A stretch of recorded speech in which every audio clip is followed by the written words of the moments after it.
नमस्कार. स्वाहा या शब्दाचा अर्थ आणि महत्त्व. हवनातील स्वाहा शब्द हिंदू धर्मात प्रत्येक शुभ कार्यापूर्वी पूजा आणि हवन विधीचा नियम आहे. अशी श्रद्धा आहे की कोणतेही शुभ कार्य करण्यापूर्वी भगवंताचे स्मरण करून त्याची विधिवत पूजा केल्याने ते कार्य सफल होते. त्यामुळे पूजेनंतर हवन केले जाते. हवनात आहुती देताना त्याला स्वाहा म्हणतात. हे तुमच्या लक्षात आलेच असेल. हवनात यज्ञ करताना स्वाहा का म्हणतात किंवा आहुतीच्या वेळी स्वाहा हा शब्द का उच्चारला जातो हे फार कमी लोकांना माहिती असेल.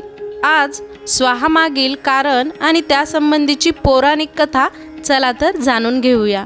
प्राचीन काळापासून यज्ञविधींमध्ये आहुती देताना स्वाहा हा शब्द वापरला जातो. स्वाहा या शब्दाचा अर्थ योग्य मार्गाने पोहोचवणे असा आहे. जेव्हा जेव्हा हवन असते तेव्हा हवन कुंडात यज्ञविधींमध्ये स्वाहा म्हणत हवन सामग्री अर्पण केली जाते.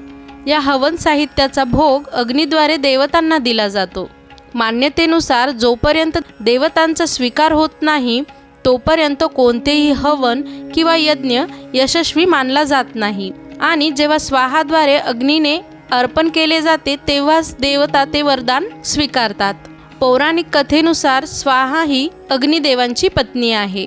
अशा स्थितीत हवनाच्या वेळी स्वाहा हा शब्द उच्चारताना अग्निदेवांद्वारे हवन साहित्य देवतांपर्यंत पोहोचवले जाते.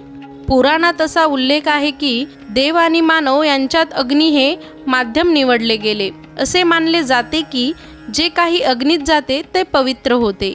हवनाद्वारे अग्नीत दिलेली सर्व सामग्री देवतापर्यंत पोहोचवते. श्रीमद भागवत गीता आणि शिवपुराणात या संबंधीची अनेक कथा सांगितल्या आहेत. याशिवाय ऋग्वेद, यजुर्वेद यांसारख्या वैदिक ग्रंथातही अग्नीचे महत्त्व सांगितले आहे. तसेच एक आख्यायिकाही सांगितली जाते ज्यामध्ये दक्ष प्रजापतींच्या कन्येचे नाव स्वाहा होते. तिचा विवाह अग्निदेवांशी झाला होता.